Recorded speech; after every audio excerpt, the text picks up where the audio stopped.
మమత వెనకాల. హిందువులు కూడా ఈ దఫా పోలరైజ్ అయ్యారంటున్నారు. హిందువులు పోలరైజేషన్ లో బీజేపీకే కాదు మమతకు కూడా అయ్యి ఉండొచ్చు కదా, కులాల వారీగా. అక్కడ ఎస్సీ ఎస్టీలు అటుకు టర్న్ అయితే కనుక బీజేపీని ఎవరు కాపాడలేరు అక్కడ.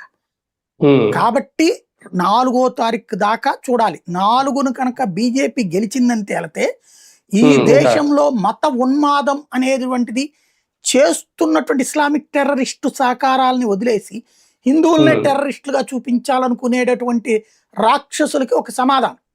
లేదంటే ఈ ఇస్లామీకరణ దిశగా భారతదేశాన్ని తీసుకెళ్లాలనుకునే శక్తులకి మమతా బెనర్జీ దన్నుగా నిలబడుతుంది రేపు పొద్దున. కానీ తమిళనాడులో ఓన్లీ టీవీకేకి స్టాలిన్ కి మాత్రమే పరీక్ష. వాస్తవంగా చెప్పాలంటే అక్కడ ఏఐఏడిఎంకే భవిష్యత్తు ఉందా లేదని తెలిపబోతుంది.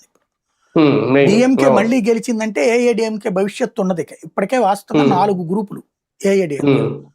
స్టాలిన్, అదే అతని పేరు పళనిస్వామి, పన్నీర్ సెల్వం, శశికళ, టీవీకే దినకరన్. ఇందులో శశికళ పోను మిగతా ముగ్గురు ఒక చోటకి చేర్చింది కానీ మనుషులు చేరారు కానీ మనసులు కలవలేదు వాస్తవంగా. పైగా పళనిస్వామి అహంకారి, బీజేపీ ఎదగకూడదని కోరుకున్నాడు.